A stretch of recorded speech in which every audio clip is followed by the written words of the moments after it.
Pernahkah kalian merasa terganggu oleh suara bising di sekitar kalian? Seperti kendaraan, mesin, atau musik yang terlalu keras? Itu semua adalah contoh pencemaran suara. Masalah lingkungan yang sering kita abaikan, tetapi berdampak besar pada kesehatan dan kenyamanan hidup kita. Di video ini, kita akan membahas apa itu pencemaran suara, dari mana asalnya, serta bagaimana dampaknya bagi manusia dan solusi untuk menanganinya. Yuk, kita simak bersama. Jadi, yang pertama, saya akan menjelaskan tentang apa itu pencemaran suara. Di mana pencemaran suara adalah kondisi ketika tingkat suara atau kebisingan di suatu lingkungan melebihi batas yang dapat diterima, sehingga menimbulkan gangguan bagi manusia maupun makhluk hidup lainnya. Di mana kebisingan ini biasanya berasal dari aktivitas manusia, seperti lalu lintas kendaraan, mesin industri, bandara, bangunan, hingga penggunaan pengeras suara.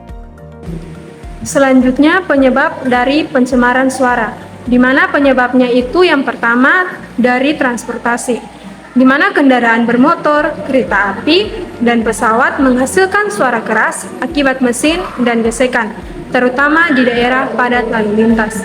Penyebab yang kedua yaitu dari industri, di mana pabrik dan alat berat bekerja tanpa henti, sehingga suara mesin yang besar menimbulkan kebisingan lingkungan di sekitar kawasan industri. Selanjutnya, penyebab yang ketiga yaitu konstruksi, di mana proyek pembangunan menggunakan alat seperti bor, pemecah beton, dan kren yang menimbulkan suara keras dalam jangka waktu lama. Selanjutnya, penyebab yang keempat yaitu rumah tangga, di mana peralatan rumah seperti televisi, speaker, blender, dan mesin cuci dapat menjadi sumber kebisingan jika digunakan dalam volume tinggi. Selanjutnya, yang kelima yaitu tempat hiburan, di mana konser, klub malam, dan acara pesta sering menggunakan audio bervolume besar yang menyebabkan kebisingan hingga area sekitarnya. Selanjutnya, saya akan menjelaskan tentang dampak dari pencemaran suara, di mana terdapat 7 dampak, yaitu yang pertama, gangguan pendengaran, di mana paparan suara keras dalam waktu lama dapat merusak sel-sel rambut pada telinga sehingga menurunkan kemampuan mendengar. Yang kedua, gangguan konsentrasi dan produktivitas. Kebisingan mengganggu fokus sehingga aktivitas belajar maupun bekerja menjadi kurang efektif. Dampak yang ketiga, stres dan gangguan psikologis. Suara bising memicu stres, mudah marah, kecemasan, kelelahan mental, dan gangguan emosional lainnya. Dampak yang keempat, gangguan tidur, di mana kebisingan membuat seseorang sulit tidur nyenyak, menyebabkan kelelahan dan menurunkan kualitas kesehatan harian. Dan yang kelima, masalah kesehatan jantung, di mana polusi suara dapat meningkatkan tekanan darah dan memicu masalah jantung karena tubuh terus-menerus berada dalam kondisi tertekan. Yang keenam, gangguan komunikasi, di mana suara bising membuat percakapan sulit didengar, menghambat interaksi, dan menyebabkan miskomunikasi.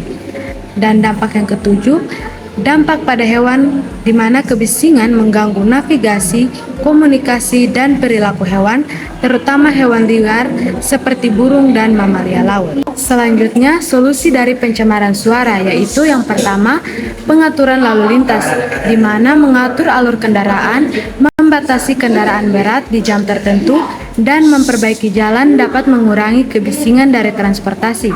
Yang kedua, penggunaan peredam suara, di mana memasang dinding peredam, kaca ganda, atau material akustik di bangunan membantu menahan suara bising dari luar. Yang ketiga, penanaman vegetasi. Menanam pohon dan semak di area padat, suara berfungsi sebagai penghalang alami yang dapat menyerap kebisingan. Yang keempat, pengendalian sumber kebisingan, di mana memelihara mesin agar tidak menimbulkan suara berlebih dan menggunakan peralatan yang lebih senyap dapat mengurangi polusi suara langsung dari sumbernya. Yang kelima, penerapan aturan dan zonasi, di mana pemerintah dapat menetapkan batas singkat kebisingan di kawasan tertentu serta mengatur jarak antara industri dan pemukiman. Yang keenam, penggunaan alat pelindung telinga, di mana earplug atau indoor melindungi pendengaran bagi pekerja yang berada di lingkungan bising. Dan yang ketujuh, meningkatkan kesadaran masyarakat, di mana edukasi tentang dampak kebisingan mendorong masyarakat untuk menjaga volume suara dan menghargai kenyamanan lingkungan. Dan yang ke-8, pemanfaatan teknologi ramah suara, di mana penggunaan mesin, kendaraan, dan peralatan dengan teknologi senyap membantu mengurangi kebisingan secara keseluruhan.